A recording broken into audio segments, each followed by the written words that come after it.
Circuit 42 would like to thank Pop Culture Paradise, Toy Anxiety, the Spawn Point Gamers Lounge, and Dragon's Lair San Antonio. Alright, and welcome to the newest episode of Geeks for Comics. I am Ian McIntosh, and I'm here with my co-host Daniel Williams. Snarf.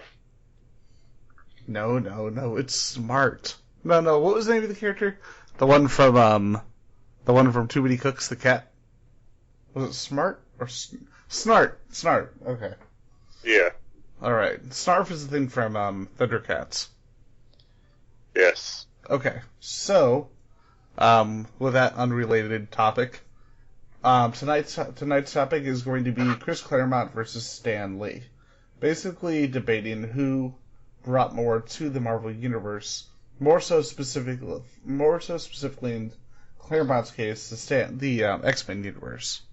Lee! And which one of them had more of an impact on Marvel as a whole. Lee!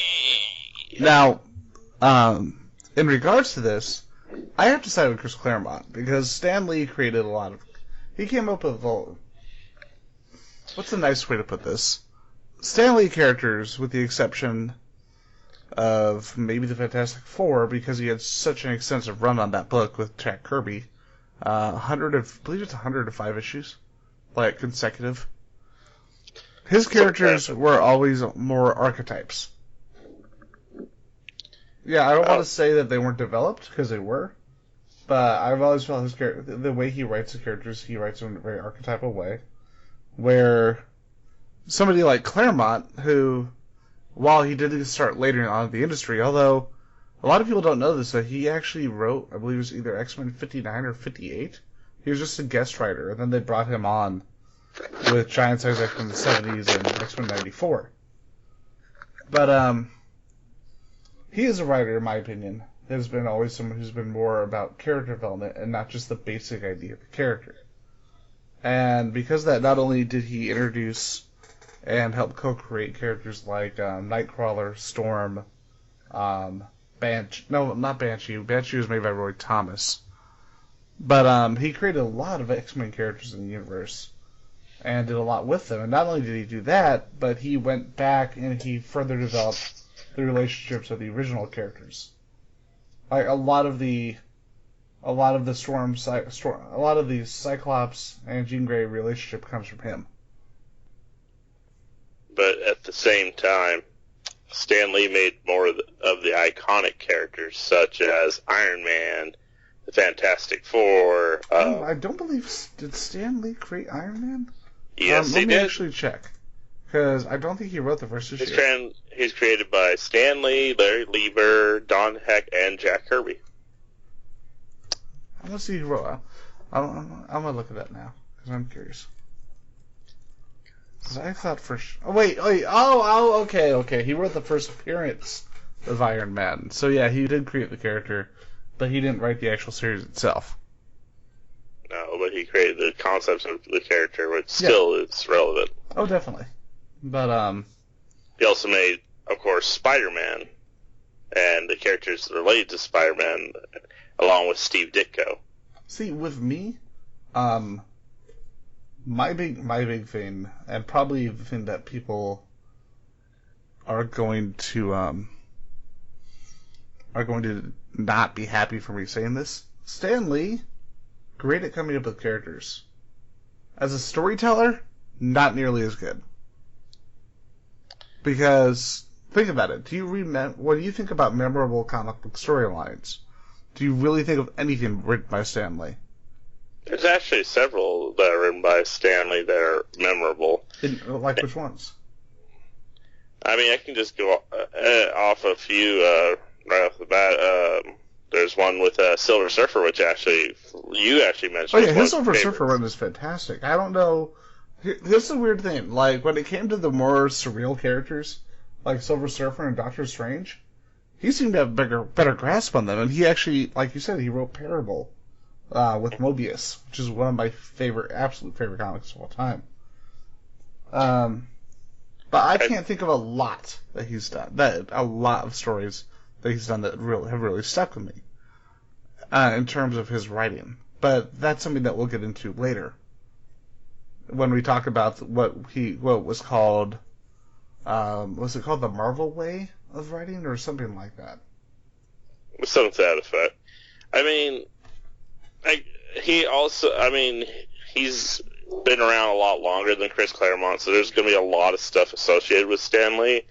Not to mention Stan Lee, outside of just the comic world. I mean, granted, he did make a lot more characters than actual runs of books that, in your opinion, that were, memorable. But, like, you had things like Captain America, for example, that Lee helped create. You can't really negate the fact that... he didn't create Captain America. Well, no, he didn't. That was Joe Simon and Jack Kirby. Yeah, that's right, my bad. But he did do some work for Captain America, that's right, my bad. Yeah. But yeah, he did do a run with the Captain America for a whole minute, back when, it was the whole Nazi period and all that. Yeah. I mean, there's a few others I could go over. I'd have to bring them up. Spider-Man is great. I will say that. Yeah, Spider-Man is, and then like Fantastic Four, it's more him and Kirby more than just him.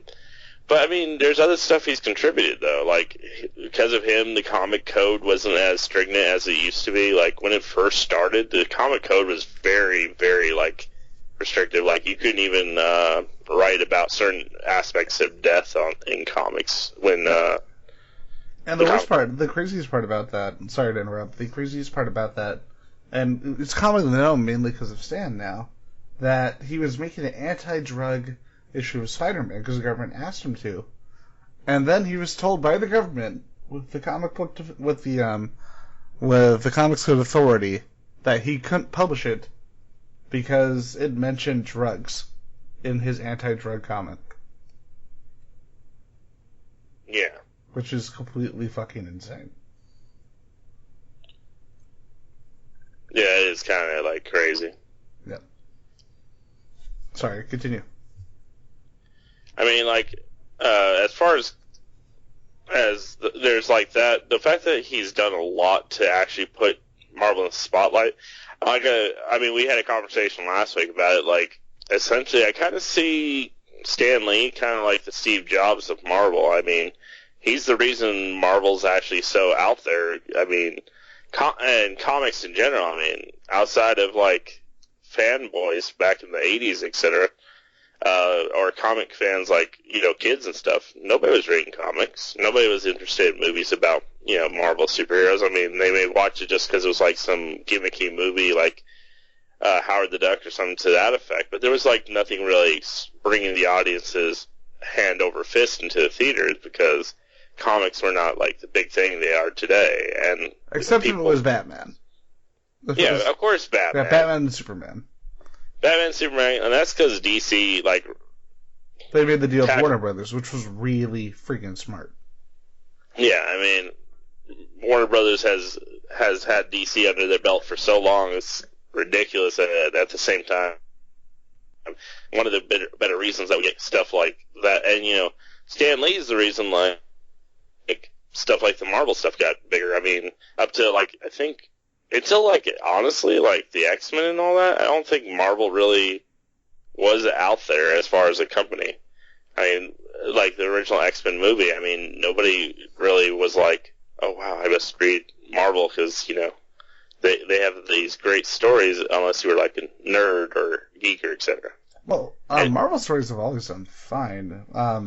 What you're saying definitely does apply to movies, but you have to consider the fact that Marvel still holds the #1 best-selling comic book of all time, and that is X-Men #1 by Chris Claremont. I wouldn't honestly. I would think actually the Death and Return of Superman was actually a little bit sold up. Huh? Oh no, it actually still holds the Guinness World Record for the best-selling comic book of all time. Mm-hmm. Yeah, which is fucking crazy when you think about it. It was like, I think it sold like 2 or 3 million copies. Yeah.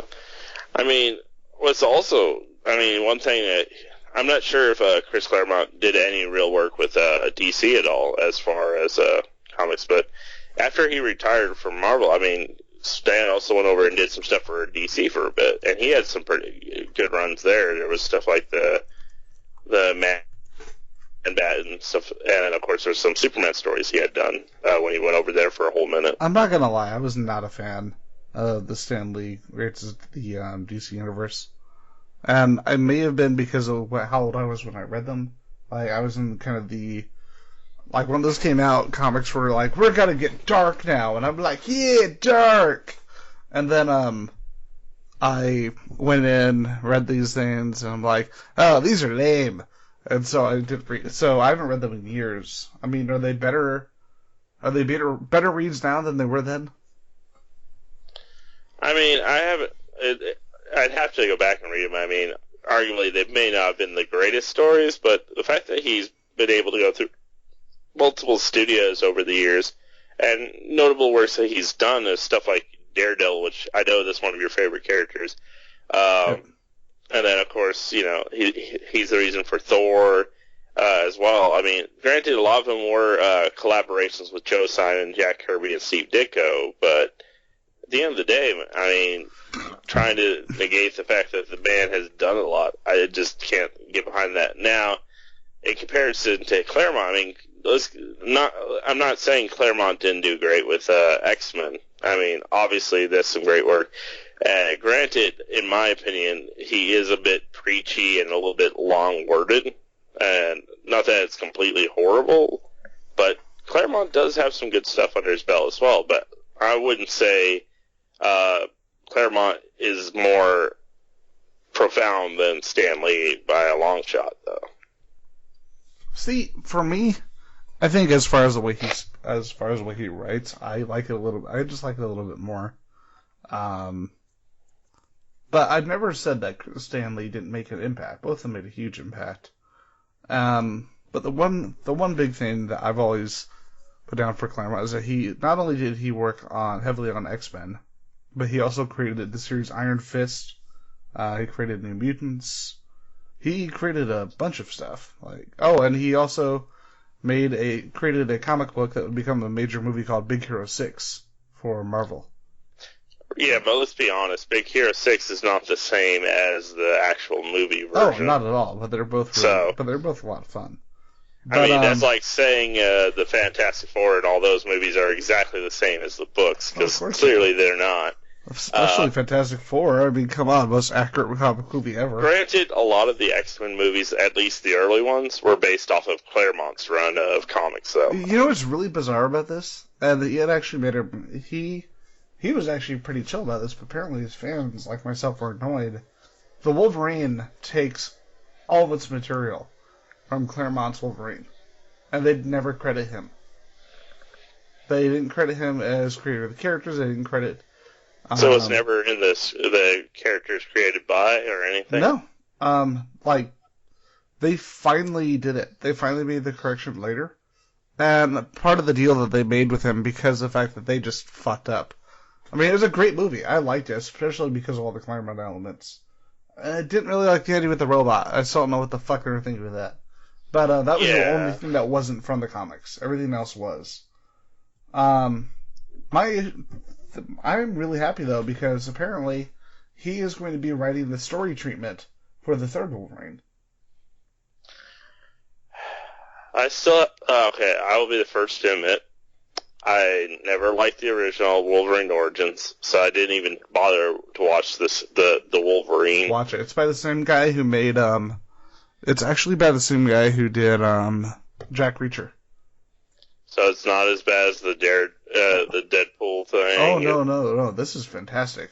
If you, minus part of the ending, and you'll know what I mean when you see it, this is an altogether superior movie. Okay. And it's very dark. It's very gritty. It's not like a lot of the other X-Men movies. And it actually leads directly into Days of Future Past.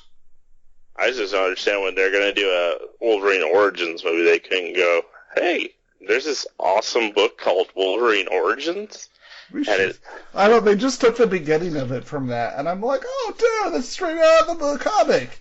And then they'll watch the rest of it, it's like, what? Adamantium bullet? What? Okay, fuck it. No, let's just not go with that ever again. Also, worst Deadpool appearance ever. Luckily, the new Deadpool looks like it's going to be a lot better. Oh, yeah. I wanted to say one other thing regarding Claremont. As far as just, impactful stories, he wrote the Dark Phoenix Saga, Days of Future Past, and he basically created what would be known as the X-Over, or the multi-book crossover, with X-Men Mutant Massacre. And he also did Fall of the Mutants, that was by him. What was the other one?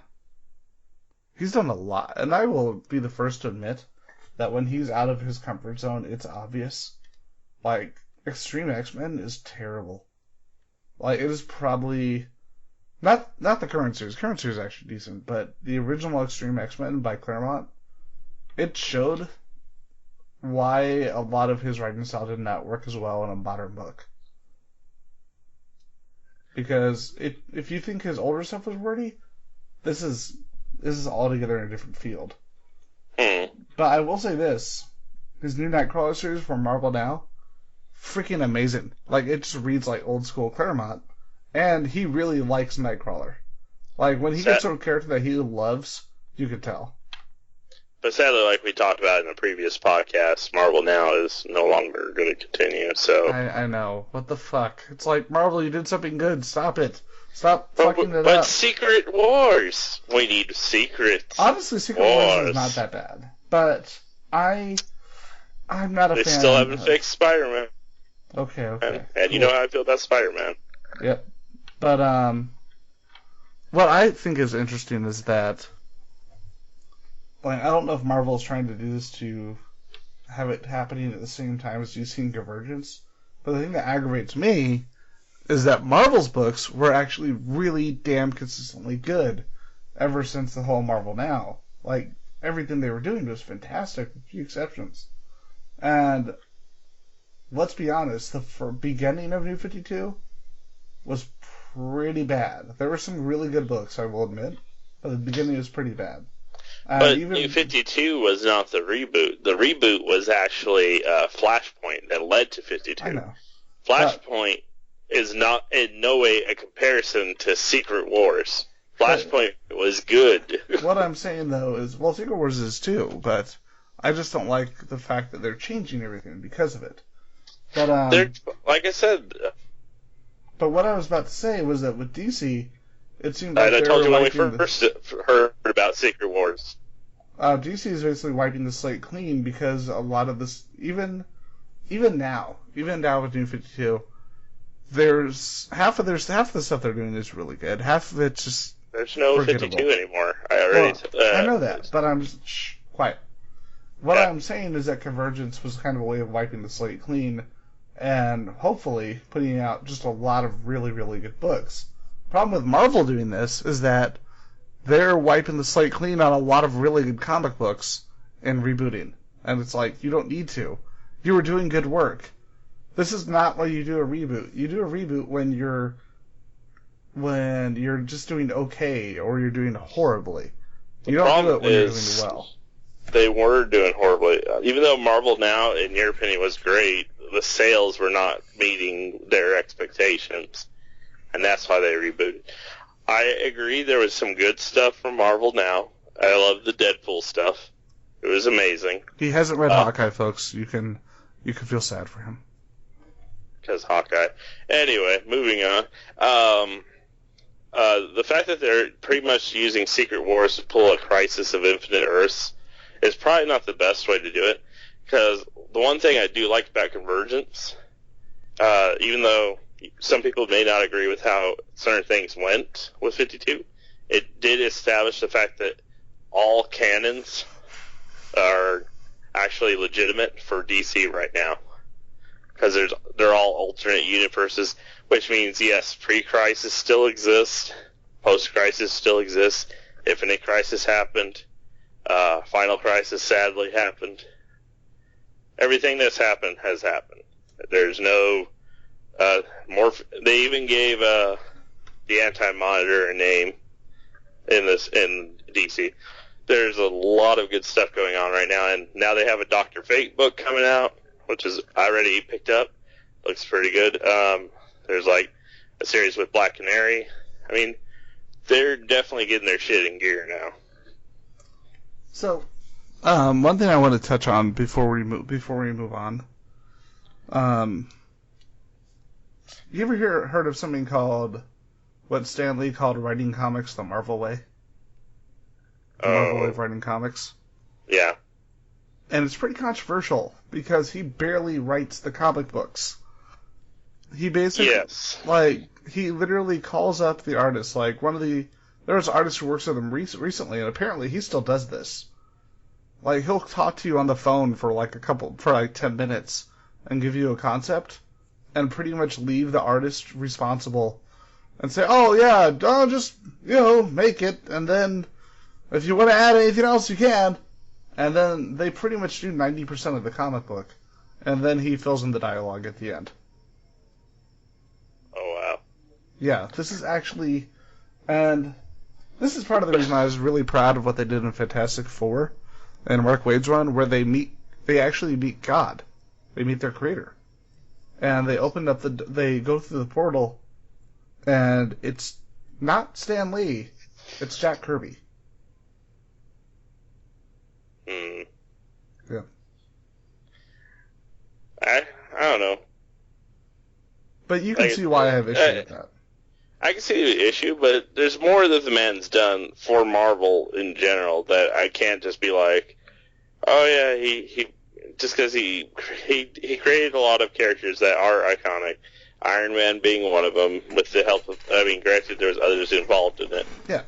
I completely agree. I just thought that particular aspect of his career was a little bit skeezy. Hell, he helped make Bill Everett Daredevil and stuff with Bill Everett. He made Daredevil. I mean, with Steve Ditko, he made Doctor Strange. I mean, yeah, and a lot of the characters that exist now, like the Avengers, we wouldn't have an Avengers movie if it wasn't for Stan Lee's involvement. I mean, and dude does a shit ton for charity, and oh yeah, the dude is awesome. And his television stuff was iffy at times. Like, there was that whole superhero TV show back in the day that was actually kind of entertaining. Or let's be honest, whenever he tries to make like an original hero or a new character, nowadays they're pretty much all clunkers. You mean Stripperella? Or yeah, there's a good one. Or Black Cat. Anyone who knows Linkara knows about. Oh, not Black Cat. What's the character? The cat character he made. Linkara did a review of that particular book. Or Ravage 2099. There you go. Yeah. But, I mean, it's still... I mean, he's contributed enough that he still actually has a part of this universe. Heck, he has a character on Earth, I think it's Earth 1218. His character, Stanley actually exists in that universe of Marvel, as himself. So it's kind of cool if there's a universe where Stan Lee is actually there. I mean, everybody's has their controversial moments. I mean, granted, there's some things he may have not done the greatest, but, I mean, you can't deny the man's put Marvel out there, something that wasn't done until recently more than anything. And, I mean, there's series for Marvel that, like, the Hulk and stuff like that, which were alright back in the day, but now that we have stuff like the movies, definitely a good direction. Oh, yeah. So I'm going to make you feels a little bit along with the audience. Not gonna lie. I'm assuming you grew up watching Superman the Animated Series, right? Of course. Remember the Apocalypse episode, the two-parter? Yeah. Well, I remember there's a character named Daniel Turpin, Daniel Terrible Turpin. And the character is actually based off the longtime based off his, Jack Kirby. And Stan Lee was actually, like, when Turpin dies in Apocalypse Now Part 2, Stan Lee was actually drawn into the funeral. Oh, yeah, I remember that. Yeah, he's actually visibly mourning the death of Daniel Turpin. And Kirby had only died about 4 years ago. Yeah. What was really shitty is, like, the later version of it that was released on DVD, they edited him out. I'm like, why are you going to take him out? Seriously? I didn't even know that. Yeah, the shot was later modified to remove the likeness of Lee and others background Marvel characters when the episode was released on DVD. Wow. So that I found kind of like, what the fuck, man? Like, how you gonna take out somebody that, granted, yeah, they're Marvel people, but at the same time, it's about a guy that, that they all had a close tie to. I mean, why gonna be a dick about it? Yeah, it was probably more of a, I don't know if maybe it was a rights thing or anything. It could have been a rights thing or just legal issue, now that I think about it, but yeah, it just sucks that they had to take him out, because, like, it wasn't only Stan Lee, it was like Alan and Goody and a couple others. They basically switched around. Which is crazy, because Alan... I'm looking at this picture right now, and it's crazy, because Alan is actually one of the major contributors to DC. He worked on a lot of the animated series. Yeah, this is just kind of bananas. I don't know why they would do that. You notice that, yeah, in the edit, like, yeah, it's just kind of fucked up they had to edit him out and all that. That's the one thing I mean, granted, there's probably a reason behind it. I'm not saying DC did anything nefarious by removing it. There's probably a reason behind it. I don't agree with it, but there was probably a good reason to do it. But yeah, I mean, the big thing is, the one thing that definitely stands out for Stan Lee is, as I said earlier, he brought it from a small division to large company it is now. Granted, Disney did a lot part of that after they bought out Marvel when it was starting to get rocky because of a certain Quesada motherfucker. But, I mean, that's besides the point.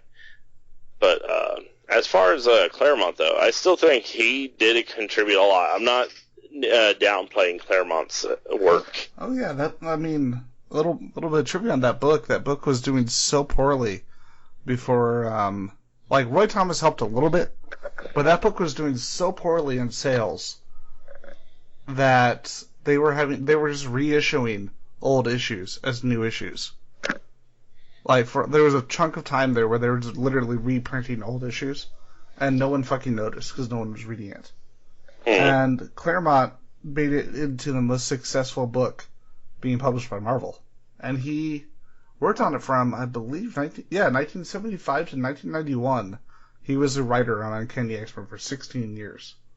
Yeah, I remember reading it growing up. Not like the 75, but like around the late 80s, early 90s. Oh, yeah, I read like the stuff with John Romita Jr.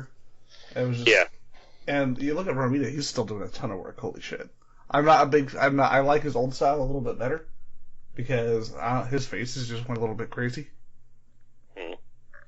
But, I don't know. For me, after talking about this, I mean, some of the characters that Claremont created, Rogue, Psylocke, Shadowcat, Phoenix, Mystique, Mastermind, Lady Mastermind, Emma Frost, Jean Grey, Sabretooth. Well, Jean Grey is actually Stan Lee. Well, not Jean Grey, Rachel Grey, I'm so sorry. Rachel Grey, Phoenix, Captain Britain, Phoenix is part of Jean Grey, though, technically. Well, yeah, but let's be honest, Jean Grey was nowhere near as interesting before Phoenix was introduced. Because Miss Marvel. Yeah. Nobody gave a shit about Miss Marvel. I will agree with that. It is funny because Claremont wrote pretty much the entirety of the Miss Marvel series. And that's why they tied that in. You actually get introduced to Rogue and Mystique through Miss Marvel. I actually had the first appearance of Mystique, and it was Miss Marvel number 19. But, yeah, I look at it this way. I don't really... after talking about this, I see them as equally important. That's what I would say.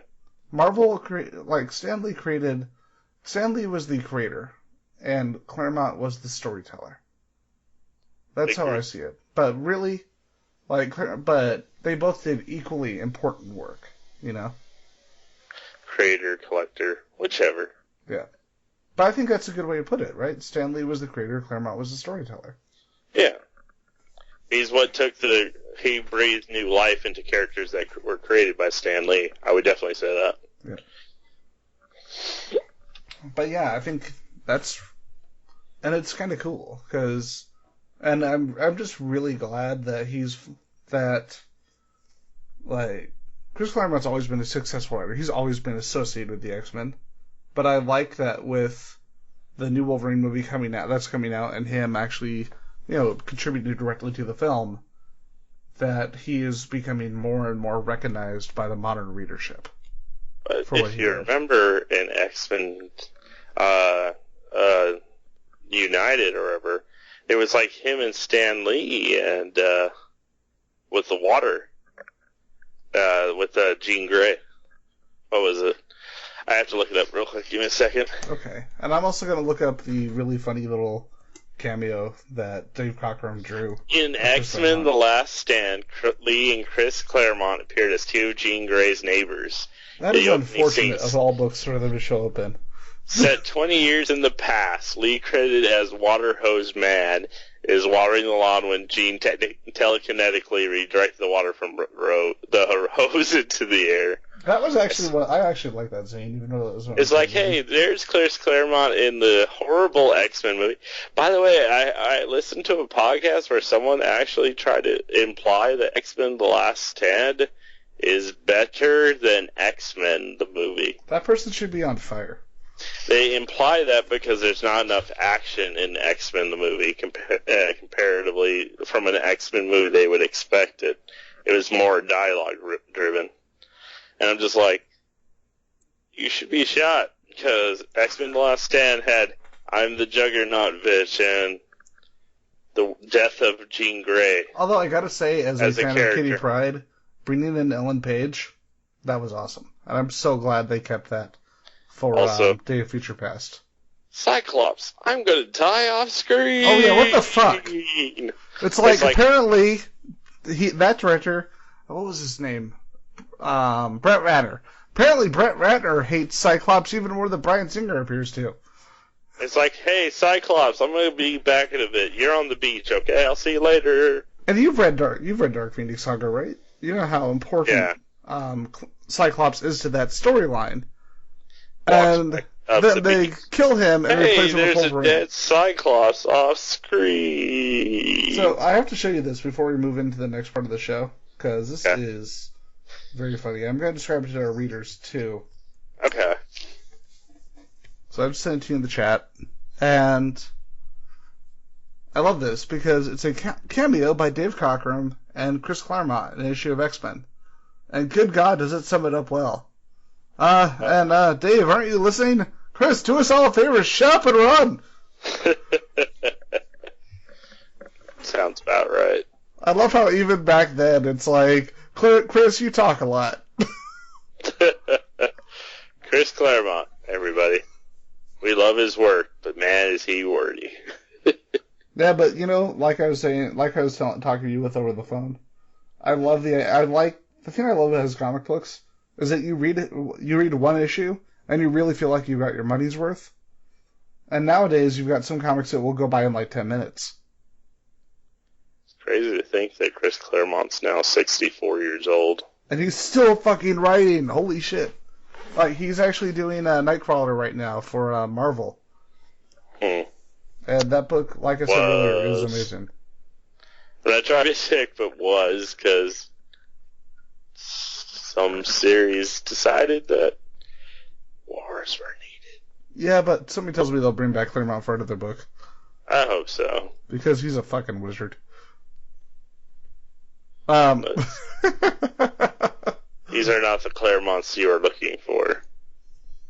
So, with that, let's move into our next section. Now, this week we're not going to be doing new comic book reviews. We're going to be moving directly into our, what do we call it? Classic comic of the week, trade of the week? What do we call it? What do we call it? Graphic novel. I call it, I just sneezed. It's a graphic novel. See, if Hadley was here, I would say it was graphic novel. If Hadley was here, he would yell at you for calling it a graphic novel. Oh yeah, he would. It's a fucking comic book. It's a fucking comic. Look at my beard. So, Since I've been doing a lot of Classic talking, comic box. Let me grab this one. I was going to say, since I've been doing a lot of talking, why don't you go first? You've been doing a lot of talking. This motherfucker here. I'm Claremonting the shit out of this. This motherfucking Claremont here. Who the fuck is Claremont? Who the fuck is this guy? Speaking of which, what do you think of the panel from Excalibur that I posted? It's alright. Just kidding. I love that. Because Claremont actually grew up, apparently, I believe he was an army brat, and he grew up in England for a long time. Uh-huh. So that was, Excalibur was pretty much the book that he and Alan Davis got to throw all their Anglophile goodness into. Although Alan Davis is actually from England. Claremont, as someone who worked with him said once, he wishes he was. He wishes he was. Yeah, he is possibly the most famous Anglophile in comic books.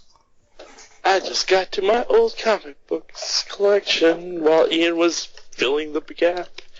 Don't mind me, everybody. While I'm Claremonting the shit out of it. I'm gonna just sit over here and try to find a comic, because motherfucker making me do this last second. Wait, but we knew about this about 2 hours ago. I don't know what you're talking about. We don't half-ass this show. That's what other people do. But, oh, that's great. So, I'm just kind of sitting here while you dig around. And I'm flipping through, and there's an enemy in Excalibur called the werewolves. And they capture them, and they put them in the zoo. And because the werewolves are actually intelligent, they are pretty much little sociopathic wolf monsters. But they know English, they know how to talk and everything. If you look in the background, they're clearly making fun of them. Because you have posters for the Howling, the Company of Wolves, Wolfen, and the Wolfman in the background. And they've set them up with a television, which just plays werewolf movies all the time.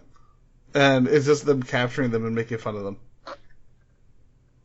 Nice. Oh, and I just noticed that one of them is sticking his tongue out and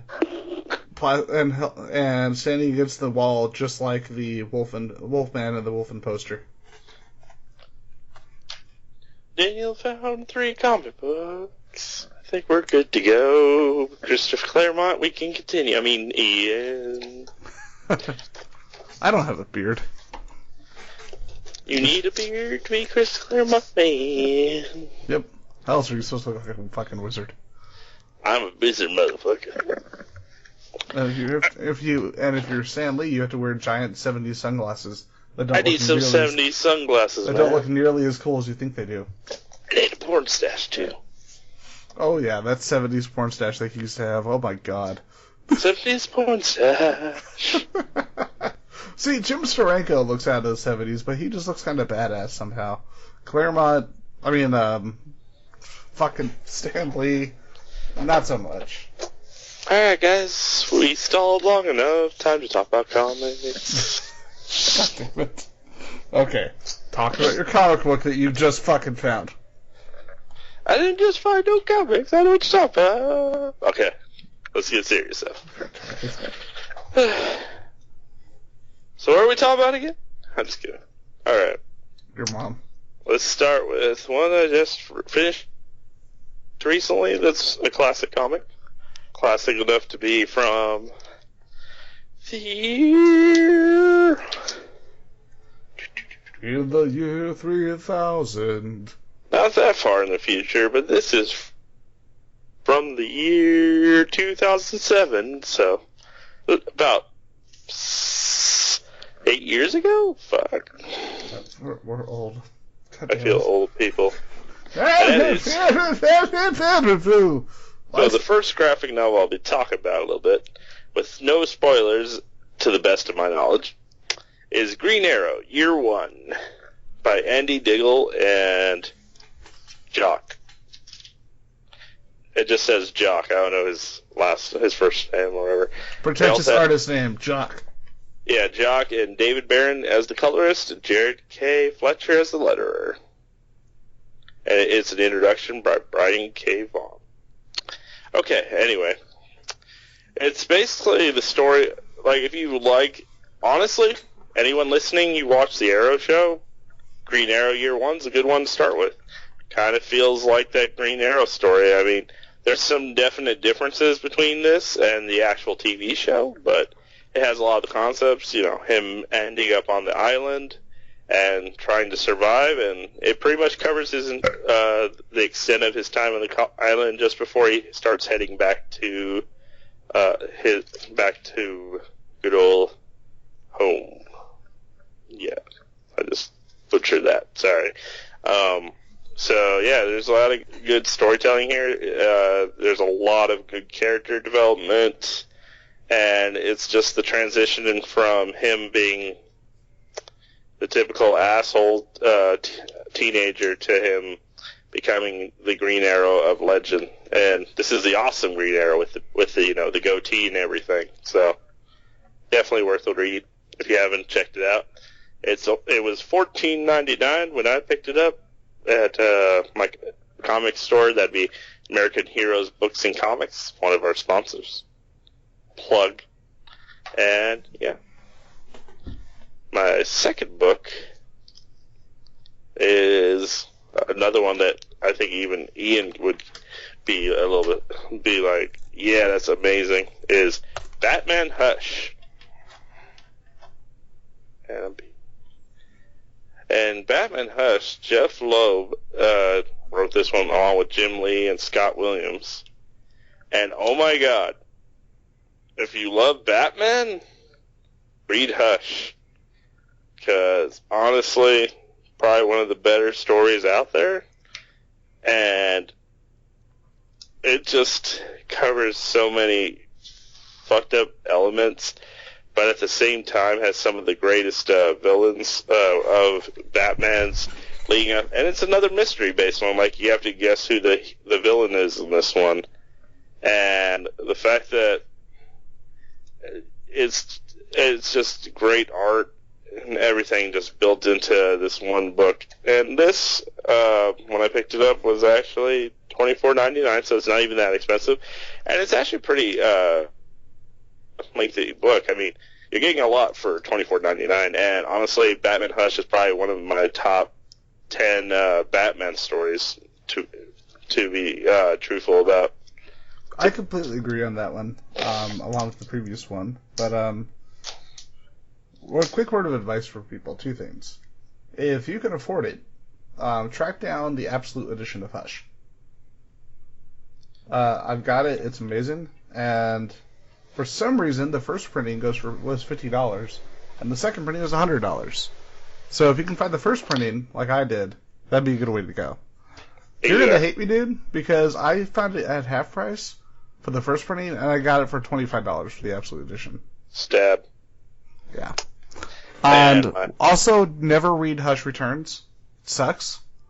Never read it. And just skip it and read Heart of Hush by Paul Dini, which is honestly better than Hush. Alright, and my final book, before I switch over to Ian, is honestly my favorite Superman story of all time. And honestly, I say that, and I didn't start reading this until within the last year. Like, I didn't even know it existed.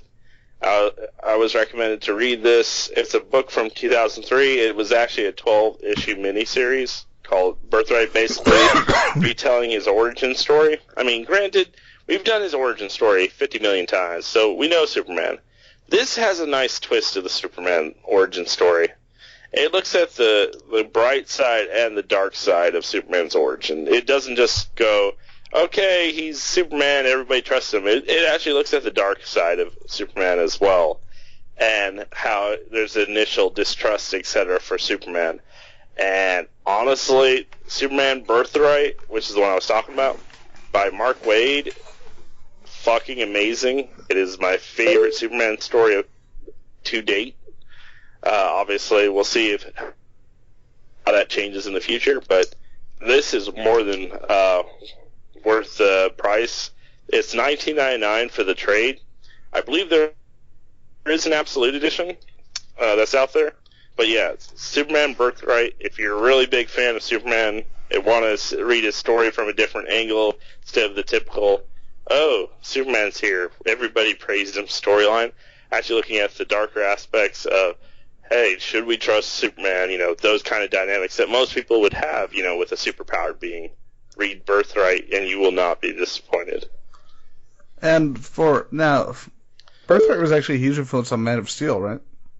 Yes, it was. I was rereading it. There's a lot of direct lifts, like when he goes through, like when he's flying, and he goes through all the animals in Africa. That is taken straight out of Superman Birthright. Yes, it was. All right, so first of my 3 books is Excalibur Volume 1 by Chris Claremont and Alan Davis. And this book collects the first 5 issues, but also collects the Excalibur Prestige format book, The Sword is Drawn. It's set during the X-Men Fall of the Mutants storyline from the 80s, where the X-Men supposedly died in Dallas, Texas. And this is pretty much Nightcrawler, Shadowcat, and Captain Britain dealing with the loss. Just the whole team dealing with the loss of them and believing that the X-Men are dead. And they decide to start their own team in the UK to basically keep up the ideals of the X-Men, even though the X-Men have passed away. And it's a great book. It actually has a lot of my favorite characters. It has the initial team was made up of Megan, Captain Britain, Phoenix, Rachel Summers, the daughter of Jean Grey and Cyclops, Shadowcat, and Nightcrawler. Initially, they tried to make Captain Britain the leader, but he was just kind of lame and overly aggressive. Not really lame, it's just the problem is when you have an overly aggressive giant muscle dude as your leader, things aren't always going to go well. So it's actually kind of cool because they brought Nightcrawler into the leadership position, which had not been done at all before that book. He'd always been kind of a supporting member. The book is just great because it starts off really dark, and you're like, oh, this is going to be sad. And then the end of issue 1 comes in, and it's just a really fun, silly book. Although sometimes you kind of have to wonder if they're on drugs. A lot. Like when they go to Mad World, where everything is Alice in Wonderland themed, and the bad guys in Excalibur have swapped bodies. And all of a sudden you've got pie fights, old British dudes, and a concert with an audience made entirely out of pies that throw themselves at the band Cats Laughing and kill themselves when they don't approve of the music.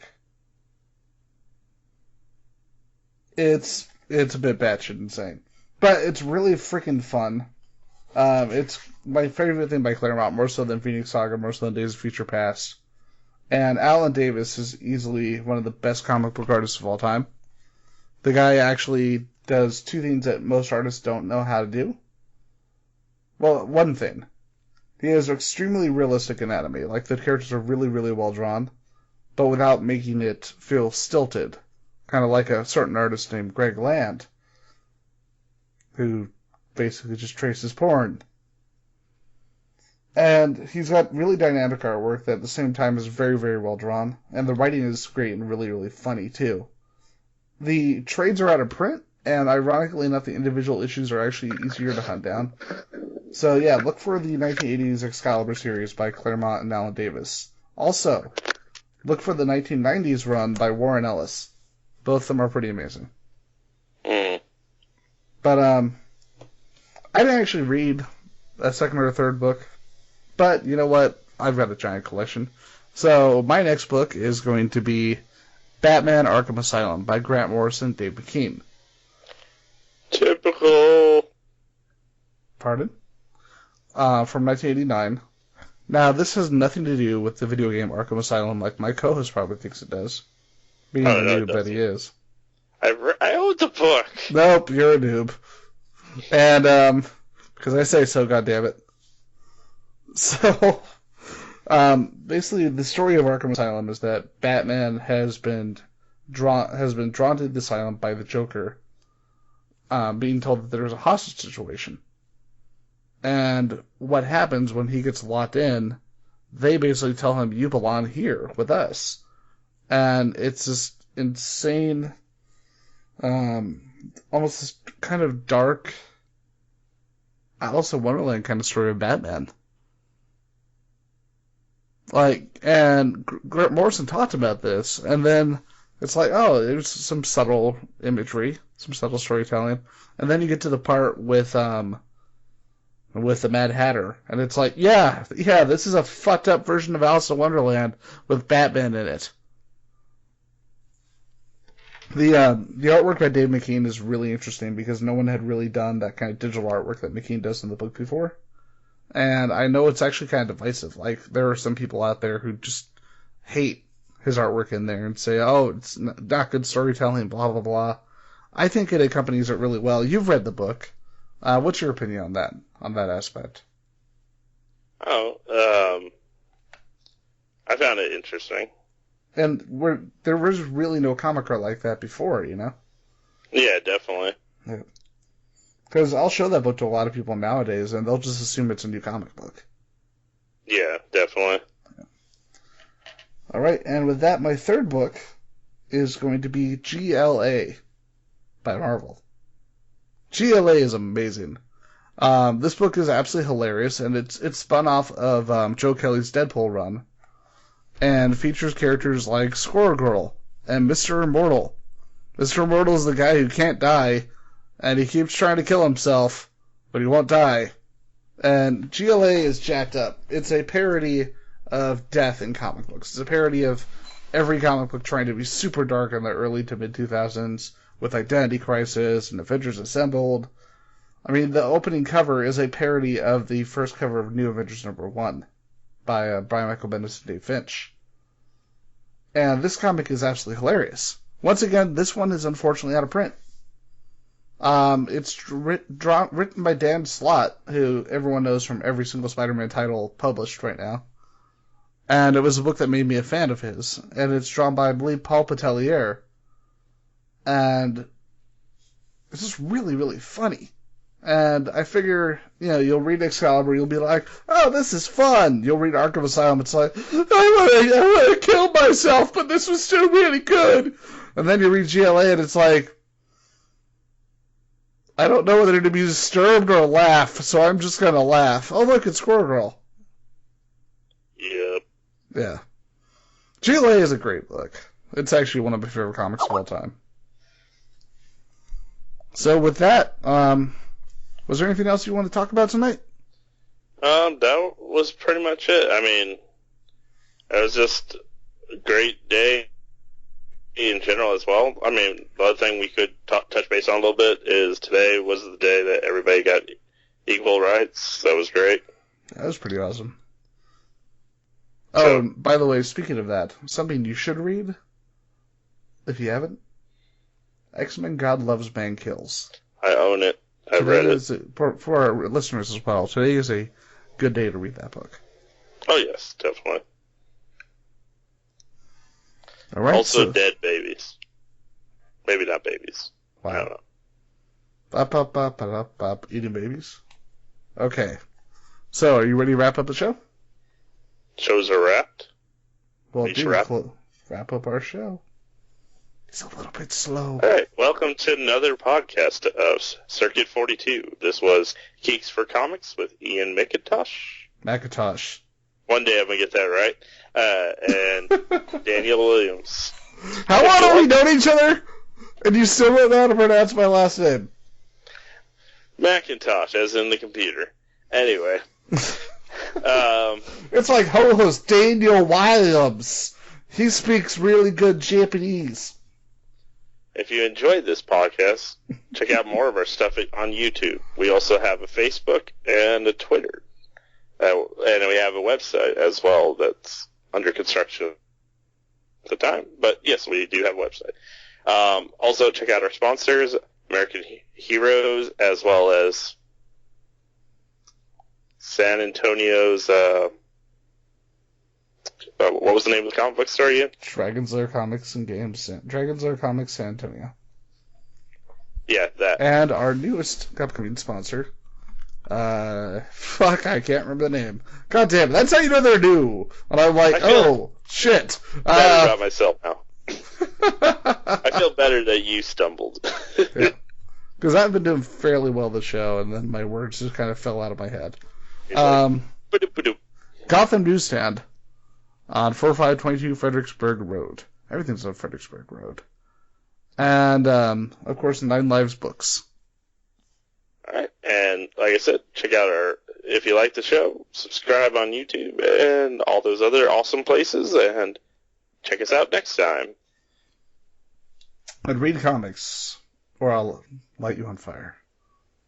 I'm gonna start throwing comic books at fans, dude. Oh no. Oh no! Oh no!